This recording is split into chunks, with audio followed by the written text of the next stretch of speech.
What up, my lemon drops? So over the last month, I've come across and indulged myself in three awesome instrumental albums which I thought very much warranted logging.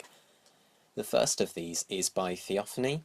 Back in 2012, these guys released a musical reworking of Majora's Mask called Time's End, which quickly became one of my favourite albums of the year. Majora's Mask itself is one of my favourite games, and Koji Kondo, who penned the score for it, is an absolute gaming music legend, creating much of the music that soundtracks the Mario and Legend of Zelda series.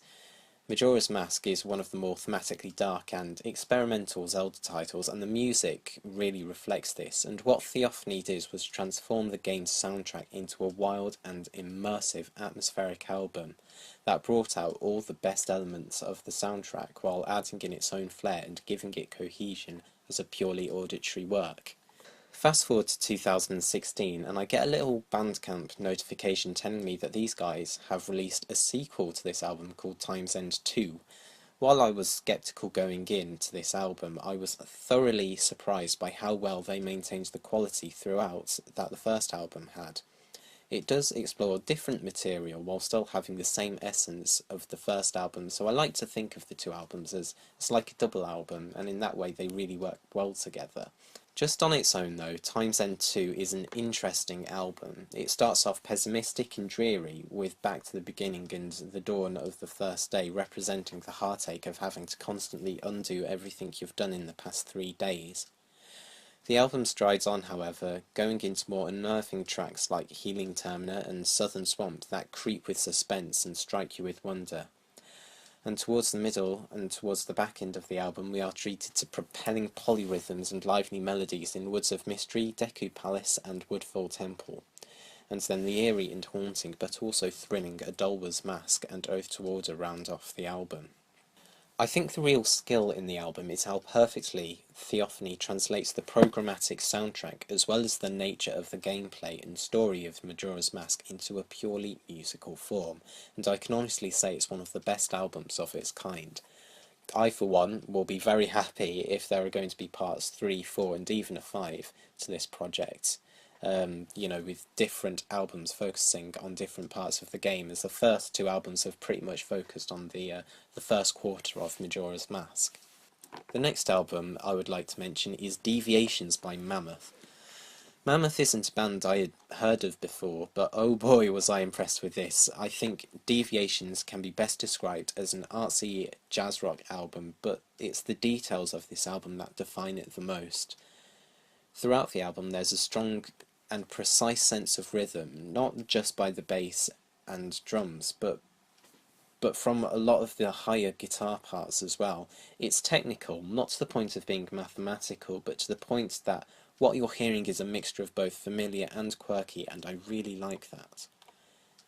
Having said that, there are a few softer moments on this album as well, such as the title track and the End of Obscurements, which really shine through with their precise layers that blend together and melt together like a musical Ferrero Rocher. There are moments as well when the funk is brought hard, like the opening bass ripples on The Hilarity of Singularity and the breathy guitar waves on Unlimited Access to the Nun. You can also hear some technicalities of metal music bubbling within the compositions of Deviations, adding in different flavours to some of the tracks. There really are a lot of ideas that are packed into the 41-minute record, but it never feels overcrowded but suitably lively, an easy but intricate listen. The last album I wanted to talk about was Last Waltz by World's End Girlfriend. This album is fueled by a brooding darkness and a melancholic tone which makes the album all the more focused and less sporadic than World's End Girlfriend's previous work, but just as much deranged. I think what's so fundamentally exceptional about this album is how strongly World's End Girlfriend creates moods and warps them around the listener's head.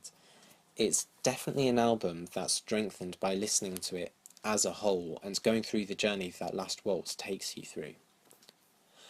While the journey itself is up for interpretation, I would propose that it's about a wife or partner dying while giving birth to a child, which is what I inferred from the song titles and the strength of how they come across to me musically.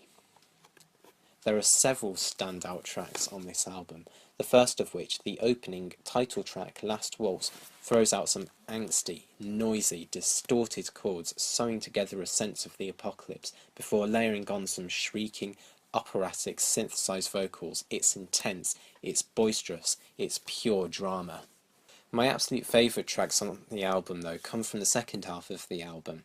In Silence and in Siren sees guest vocals from Piana, whose voice matches the mournful and ethereal tone of the song heart-wrenchingly. The penultimate song sees perhaps the only positive sounding moment on the album, in Girl. There's clearly such joy at the idea of a baby girl being born, but the whole feel of the song is still shadowed by the overarching darkness of the situation, but it still manages to be an uplifting but bittersweet listen, making it a real emotional climax for the album. However, the denouement of Last Blink is nothing short of spectacular. The tenderness of the tinkly synths are layered gorgeously, sadly but warmly, and then there's like a scratching, echoing melody, which might just be the most innovative piece of melodic electronic music I've heard in years. I could go on about how much I love these albums for hours, but I think I'll leave it at 1,000 words for now. I thoroughly recommend listening to all three of these albums, and how to do so will be in the description below. Stay awesome.